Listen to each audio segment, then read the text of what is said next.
if the definition of addiction is anything you do despite negative consequences, well, look at your day and think of all the things that qualify for that, right? That was Laura McKowen, who just released her book, We Are the Luckiest. Laura began her sobriety, like many of us, believing that those around her were just lying to themselves that living in sobriety was a better life. She quickly found out that being sober balanced a lot of her life. Noticing the chasm between the thoughts she had when she was not drinking versus after she had 2 drinks woke her up to the lies she was not only willing to accept, but act on, which would then affect the rest of her life. Laura, like me and many other people, may be in recovery, but we're interested in spreading this message to everyone. You see, those of us in recovery are the luckiest because we had to take the step to change our lives, look deep within ourselves, and recognize that we are valuable, loving, and worthwhile beings, something we previously couldn't accept. Thanks again for chatting with me. Sure. I'm excited to be here. Yeah. So much of what I talk about, like, is in your new book. And this idea and the statement of we are the luckiest. Like, yes, we are. I always look at that as being, I want you to be able to talk about we are the luckiest and how that evolved for you. I mean, I think everybody who comes to this, gets to the place where they have to quit drinking or drugs or whatever, thinks it's the worst thing that's ever happened, and that life is going to suck, and that people who got to drink normally were so lucky. I would have given anything just to go back to whatever point, if there was one, when I drank normally. And I thought I thought life would just get very dim, and that this was kind of the end. It's like the end of a life that I wanted, and that I kind of thought that everybody who was sober was kind of bullshitting me, me and themselves about. What were they bullshitting about? I thought that they had deluded themselves into thinking that life was actually better sober, but it wasn't. I thought they had to believe that, or else why would they go on? But that it was like this sort of B version of life that nobody really wanted, but they just had to do it. So how much time do you have? I have just over 5 years. Just over 5 years. Okay, so so you had heard, so there was whisperings of sober life is better, and you were like, no, you're fooling yourself. Well, sure. I mean, I had probably read every addiction memoir because that was operating in the background, like I knew. And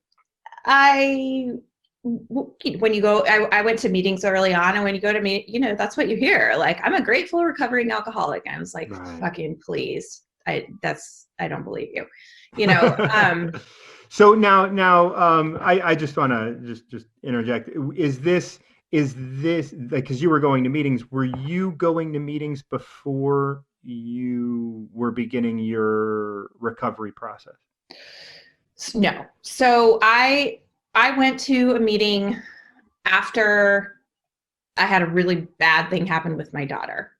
So I went because it was such a horrific, I left her alone in a hotel room at a wedding, and it was kind of public, like my family knew about it, and I had to do something.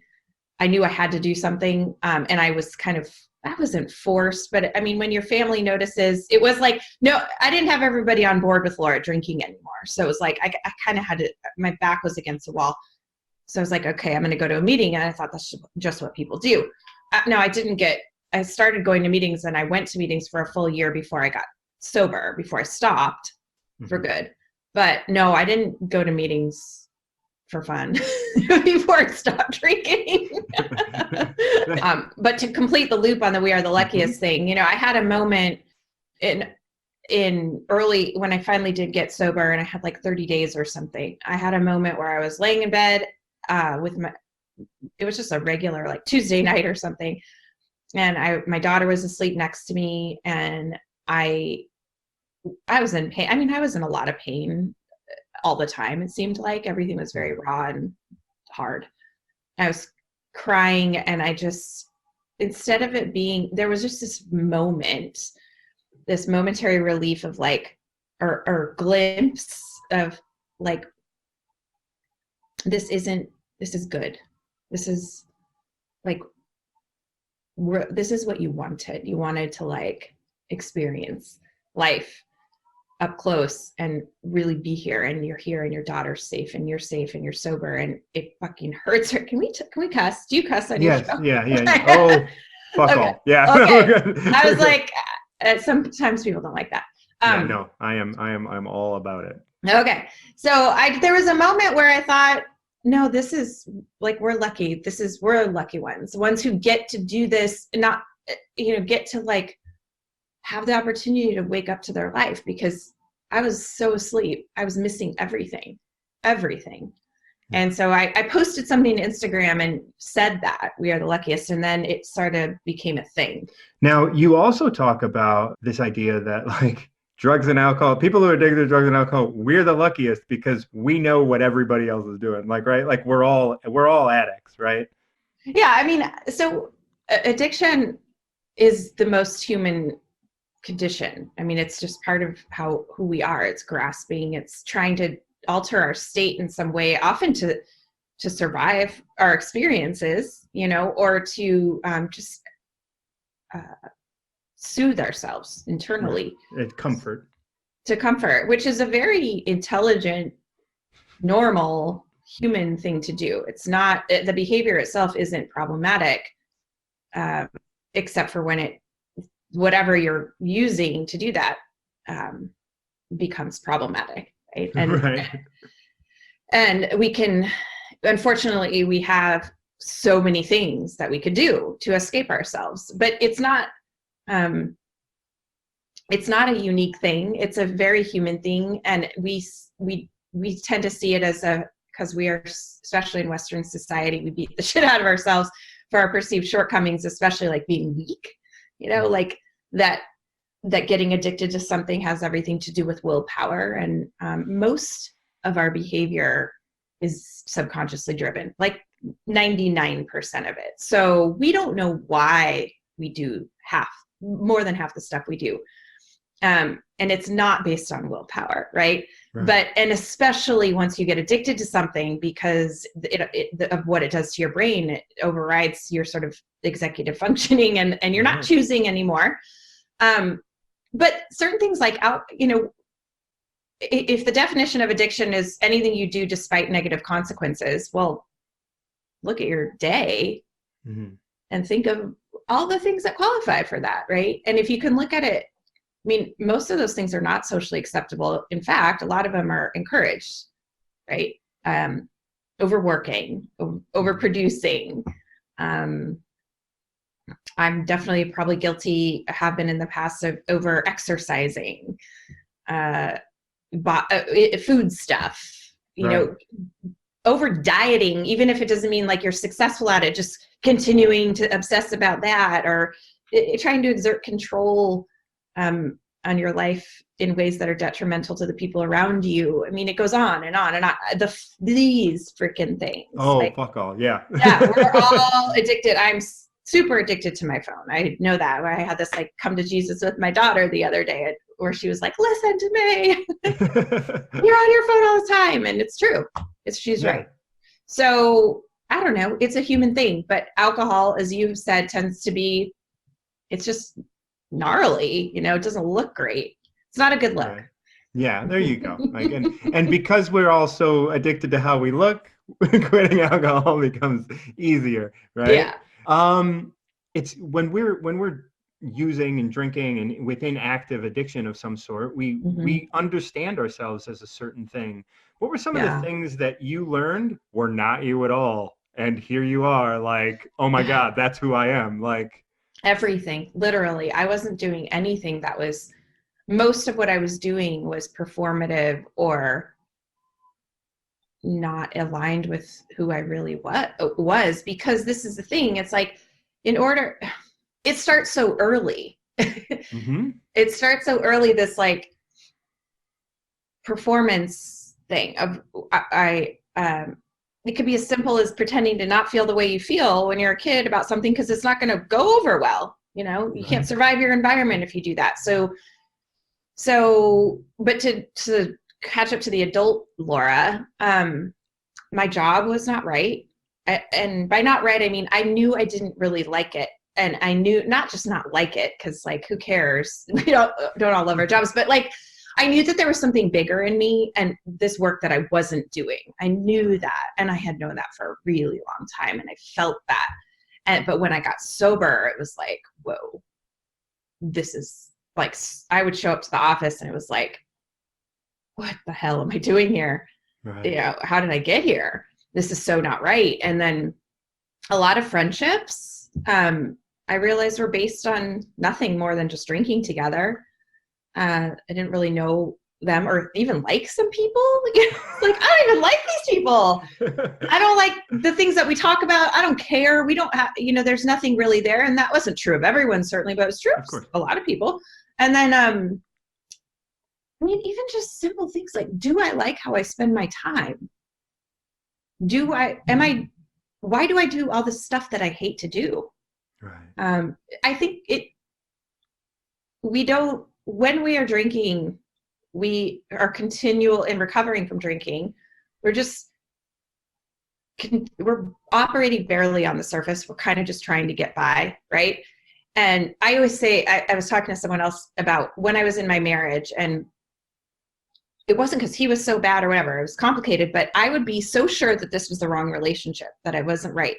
So sure, like, I need to do something about this. We need to have a conversation or whatever. And then I would have 2 drinks, only 2. And I would be like talking about having babies and like, let's make plans. Like, that's a ridiculous spectrum. And it only took 2 drinks for me to go from one to the other over this major, like one of the maybe 2 major parts of your life, right? Your primary relationship. Wow. Like, that's how far you can't. So you might have these feelings, but you can drink and then it changes your entire brain chemistry. And so you're in this other place for a while and then you're hungover the next day. So you don't have the capacity to actually deal with this sort of the thought or the planning or the contemplation it requires to make significant changes or even little ones. And you can go on like that for years, an entire life. How long did it take you within sobriety to like really start lining those things up and addressing them? I think it happens. Small things happened. Okay, let me think about that before I just answer. Because my instinct is to say things started happening right away. And I think that's true to some degree. Like, things that aren't supporting you getting sober certainly fall away out of necessity. But I would say the bigger, because I think of this as like, you have to really learn yourself. That takes a long time. Like, do I actually, who am, what do I actually like? What do I feel? What is this feeling? Because we haven't felt things. It's like, what I remember getting this thing that people call anger. I'd be like, I'm so, I'd be overcome with it, but it's like, nope, that doesn't happen, because to do that would mean this, and then this, and then this, and this, and I couldn't do it. So it took, I would say, at least 3 or 4 years to really start to not just know who I am, not just have an idea about what I should do about that, but to actually do those things, right? Right. To show up to a conversation and a relationship differently. Right. I quit my job. I mean, a very obvious thing is I did end up leaving my job 2 years into sobriety. So that was something that really shifted fast. Yeah. But that was the fastest thing. I think because, I don't know if you relate to this. Work is where I've always had the most control. I like work. I'm very good at it. I like it. And I can, and as soon as I got sober, I started to really like, my brain was working and I could do things. I could make things happen. So I think that was because it was mostly just about me. It wasn't like so much involving other people. I could do that fast. Right. So that part cut up quickly, but the relationship stuff is, I think, the harder part.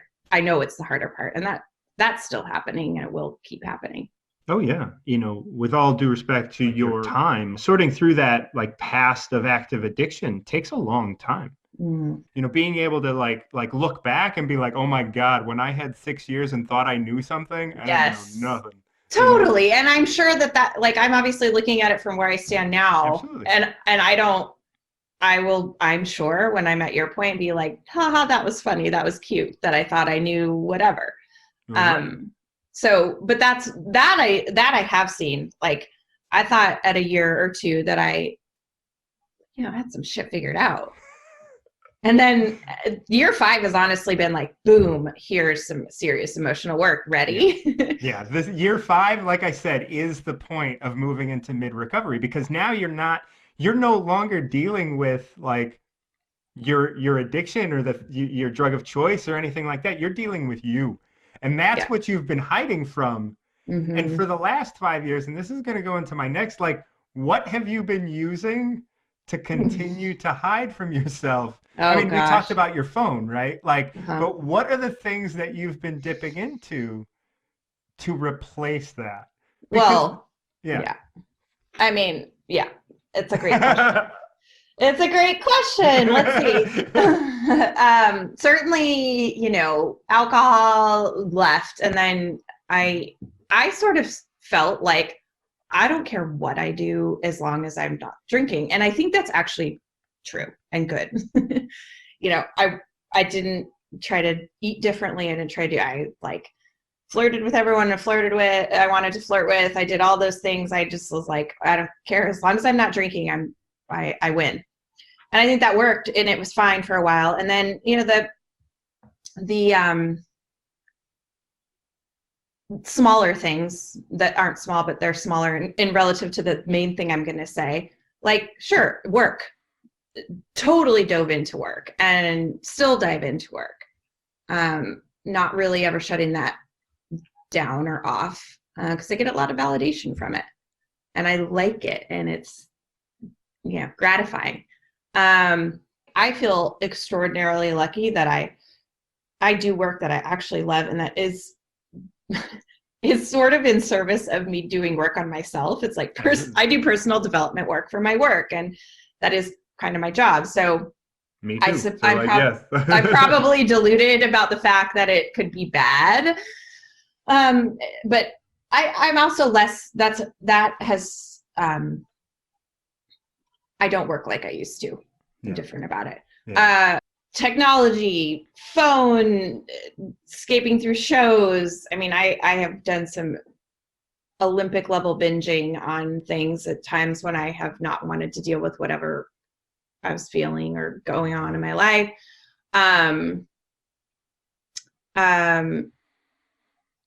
The main thing, I was like taking a sleep medication, Ambien, for a long time. I had taken it for 10 years, and I took it even after I got sober from alcohol. I never abused the prescription, but I took it, and at night to sleep. And there got to a point where I was like, this feels like way too much like the past. Like, I'm depending on this thing. And I started to, like, in year 3, I finally quit that. And I don't think I could have done it before that. It's like this continual sort of shedding of stuff that we need. And then we realize it's not working anymore. It's actually really hurting us. And there's been a lot of things like that, not drugs or alcohol, but like other just things. And then the main thing for me has been people, like specifically romantic relationships, and like using that as just like I did with drinking, like the chasing it, the drama of it, the pattern of it. That's been the work of the last, I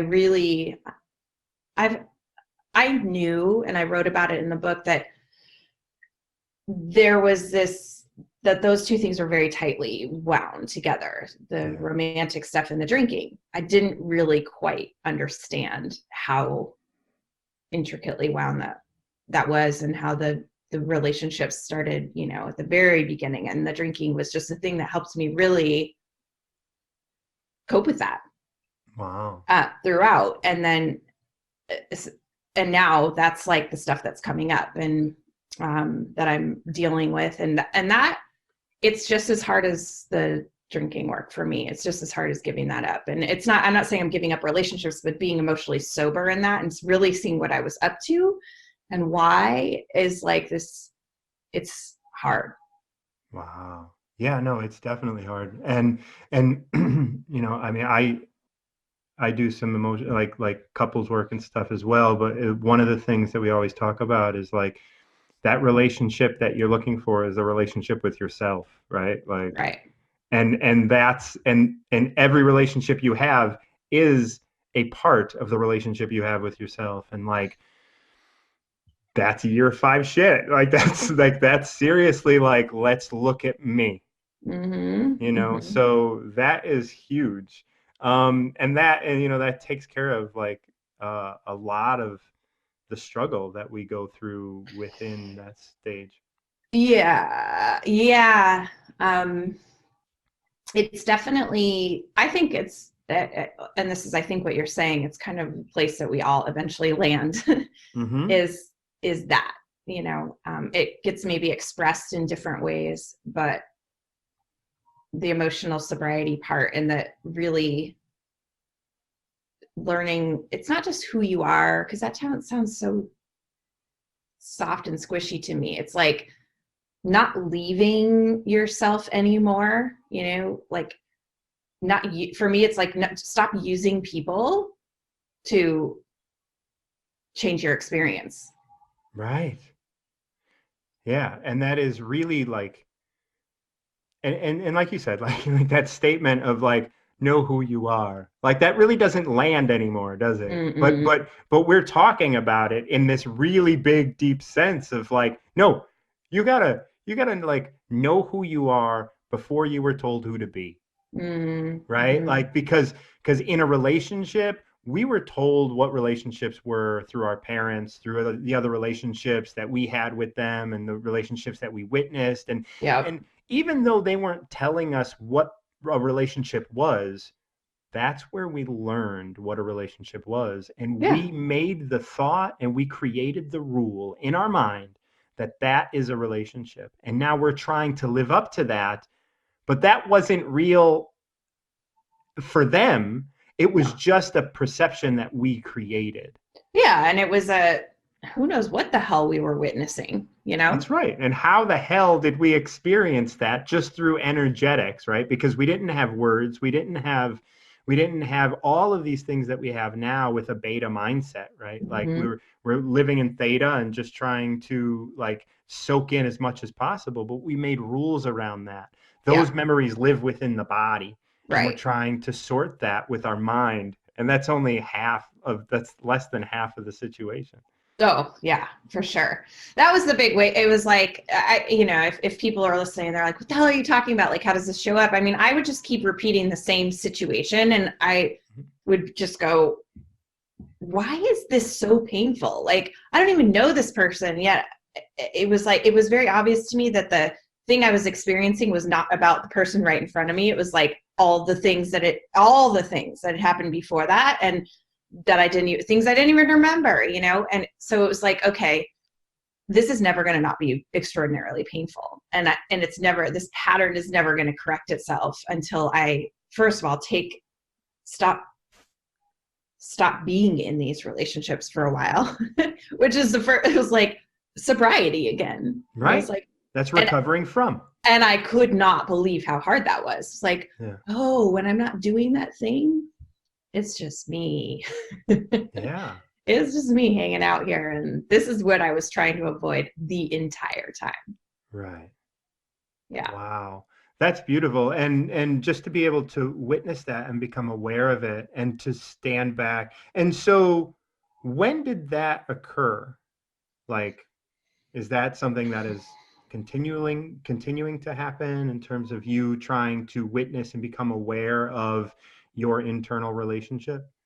I mean, I started to notice, I knew that there was some kind of like dysfunction with me in relationships, but I thought it was mostly, I don't know. I didn't know. I didn't know. I thought it was mostly the drinking or whatever. And things, I thought it would just get better as I got more sober.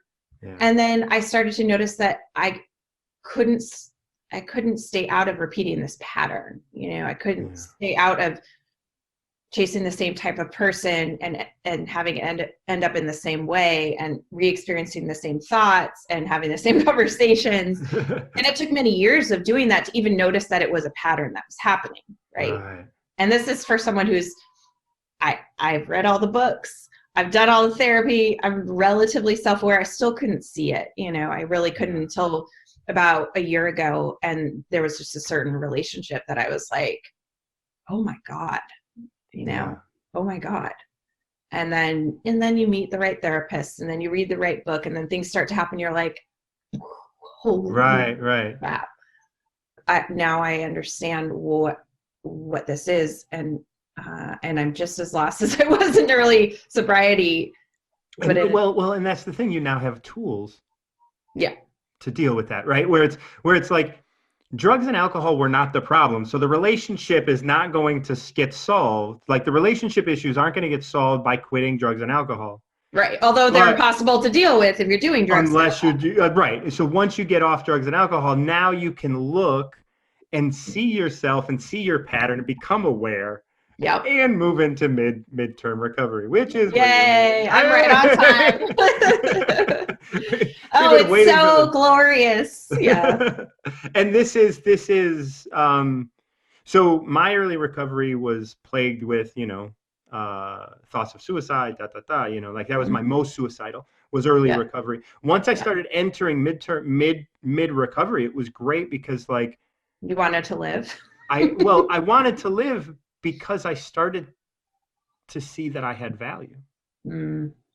Right? Because I started to go through those things that were the problem that caused me to drink. And it was a healthy dislike for myself, a healthy, or an unhealthy hatred for myself, and it was like, wait, now I can sort through this now that I have some time away from this thing that's helping me avoid that.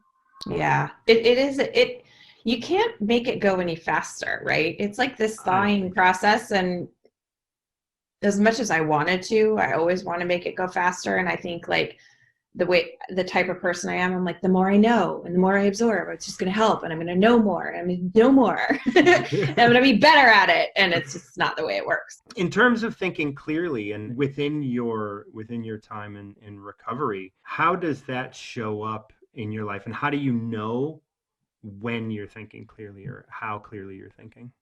When I feel like I am most clear is when the mind part of me, the thinking part of me, isn't running the show, right? There's like there are other parts of us. There are other voices that we have and that we can hear. Like we have a soul, we have emotions that are intelligent when we can feel them and express them appropriately. And we have a body that is a huge piece of, it has a huge voice, right?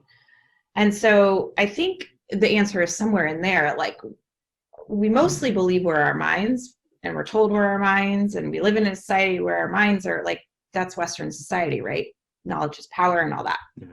But our minds are actually not that smart. Like they solve problems, but they're the sort of dumbest voice that we have. They're full of fear and repetitive, and they're smaller than our. There's this Nietzsche quote that I love. There is more wisdom in your body than in your deepest philosophy. Oh yeah. So when I feel the most clear is when I am more quiet. I am meditating, I'm listening, I'm in my body more. and my mind is actually not, I don't think of it as thinking so much. Yeah. It's being in tune with right. like the whole system. And don't go so great. Yeah, no, I agree. Me too. I want to talk a little bit about labels, like the labels that we use within recovery, and especially 12 step. You know, where you know, smart recovery has a different way of looking at it. But you know, when we are, you know, once an addict, always an addict, or an addict alone is like in bad company, stuff like that. These things frustrate me a lot because, you know, because although those are good in early recovery, we have to change our way of thinking to maintain that sort of idea and buy into those ideas. I think is difficult. Can you speak a bit about that? Sure. So there's a chapter in my book called The Wrong Damn Question, and it talks a lot about, it's centered around this letter or email that I got from someone that said, it went in detail. This is like a lot of emails that I get, went into excruciating detail describing how much they were drinking, this woman was drinking or not drinking, and for how long and when and what it does to her, and when, how much she, you know, has control over this but not here, blah, blah, blah, on and on. Am I an alcoholic? And it's basically like, that's the wrong question. And that's where the labels are really not useful, right? Because they mean too much. And the question that I like is, are you free? Are you free? Like, is whatever it is owning you, you know? And if some people, the label helps them, right? It helps. I'm an alcoholic. I'm not saying I am. I don't call myself an alcoholic. I have when I've been in meetings, because that's the thing you do in meetings, but I don't ever walk around going, I'm an alcoholic. And, I agree. And I do the same thing. Yeah. So I think that they're useful. It's each individual's thing. That's how I feel. If using that label helps you to define what's going on, if it helps you, because I think I was definitely in an extraordinary amount of denial about what I was dealing with and how bad it was. And sometimes labels help us define what a thing is. And if it helps you, use it. If it feels expansive to you and it's like going to further you down the path of something of growth, use it. Use it forever if you want. Yeah. I'm not a big fan. And the other piece of it is, I think there's such an over-identification of what it means among people who call themselves alcoholics and addicts, of what that means about them, and the way it explains their tendencies and their behaviors and their, you know, predilections and their proclivities to certain things, whereas I look at all that shit and I'm like, no, that is what a human being does, all of them. And there's just a grossness I hate about that. You know, it's like, you don't do that because you're an alcoholic, you know, you don't, that's not why. That's not why. You do that because you're a human being. Absolutely. And so I don't know. I'm not a big fan of labels per se anyway, but I also don't, no one says alcoholic or addict or hears that and thinks something even neutral. It's always pretty like, that's a punitive label to me. Right. And when I hear people use it, I mean, my heart goes out to them, because like, I think, ooh, you picked that up from somewhere. Right? You picked that label up from somewhere. You didn't self-identify as that without hearing that externally. And so that means there's an external force that is making itself known in your life on a day-to-day basis, possibly. And that means you are that much further from knowing yourself, because you are owning this label that you picked up from somewhere else. Right. And it like supersedes you in a way, which, because I am ... right? Without ending that with a period, which is the only way I think one should end that sentence. I am something that I am a word that means something different to everyone, and it means something special to me. Mm-hmm. Mm-hmm. Right. And that's not expansive, like we said. No, I don't like it. I don't use it. I don't like it. But Yeah. other people, I think everyone has to decide what works. So Yeah, they have to be there at a certain point, right? And I do believe in early sobriety, admitting that like we are, like help, like either powerless or powerful, depending on what program you're in. Like it's important to understand that like something still needs to change. with any language, we project our own experiences onto it and our own, there is no one way. There is no one path. I think the 12 steps themselves are beautiful. I don't like a lot of things largely about the fellowship of AA. I think that's where it all falls apart. So what? Right? Use what works. And I mean, it's a ridiculously overused aphorism, but it's so good. Not just for this, for everything. Like take what works and leave the rest. Right. You get to do that, and you can be unapologetic about it. It's fine. Yeah. And that, like that leads us a little bit into this idea that, and I'm a firm believer that not everybody needs to be sober. I do. How do you feel about that, or where does that sit with you? I would never say everyone needs to do anything. I mean, who am I to say that, right? Right. No, I don't think everyone needs to be sober. Do I think we are extraordinarily deluded and confused and misinformed and deluded about alcohol as a culture? Yes. Absolutely. Yeah. Do I think it's only problematic for some types of people? Not really. I think it's a problematic thing. It's a drug. That's how I feel. Right. We don't think of it like a drug. I think that's a problem. Yeah. But do I think everyone should be sober? No. Right. Yeah. And I agree. Like I'm a firm believer that all drugs should be legal so we can be having these conversations. Me too. Because this conversation there is no podcast that I'm aware of in which this conversation is being had specifically for people who did crystal meth. Of course not. Because it's not a $1 billion industry that we're not deluded about crystal meth. Yeah, because it has, and this is a whole thing. It's like, there's many reasons why we have chosen alcohol as as a thing, and it's not crystal meth or heroin or whatever. Right, and I had released an episode not long ago with Chris Marshall from Sands Bar, and we talked about prohibition, and we talked about how big alcohol has a lot of skin in the game of sobriety, Huge. It is no accident that they are serving wine at your yoga studio. Alcohol is attacking or trying to put itself in the health and wellness field somehow, and it isn't even trying it. It's in there. It's squarely in there. Only now do I start to see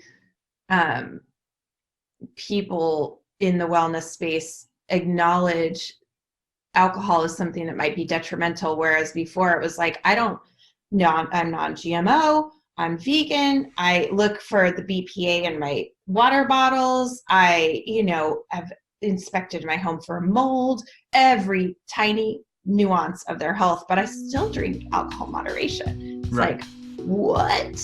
Yeah. And I do it socially, right? And we have all these ways of just kind of being like, no, it's fine.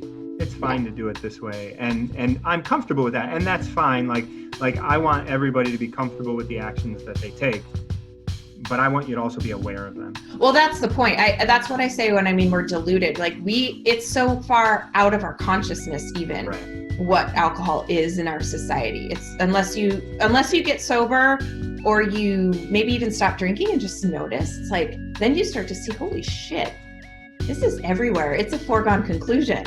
We don't even think about it. Yeah. Yeah, absolutely. Oh man, Laura, thank you so much for your time. Yes. Is there anything that we didn't cover that you would like to say? Nah, this is great. I had Go a buy my wonderful- book. Everyone buy my book. That's what I want to say. Yeah, I can leave that in. Laura's book, We Are the Luckiest, has just been released by New World Library, and you can get it wherever you get your books today. It didn't come up much in the interview, but Laura and many others as well as myself have a message that recovery is not just for those locked in traditional addiction. It's really hard to get this message out there because, like we were, everyone is still in denial of their addiction. Laura, as well as myself, are still looking for ways we might be living addictive tendencies. That is why we are the luckiest, because as she said in the interview, we get to wake up to our lives. To be a workaholic, shopaholic, or someone who reads or exercises to escape their lives is easy in our society today. These are acceptable addictions. At times, these addictions are even praised, maybe by those who it's hurting the most, because those people have addictions that may be mutually beneficial. So we have to look at the big picture of addiction and start to tackle it as a whole rather than separating out one person's drug of choice versus another's. If you know people that are at the very least interested in separating from something that they may be addicted to, guide them to Laura's book or this podcast. Our conversation is not just for the luckiest among us. We want to reach those lost souls that never had the gift of an addiction that society despised.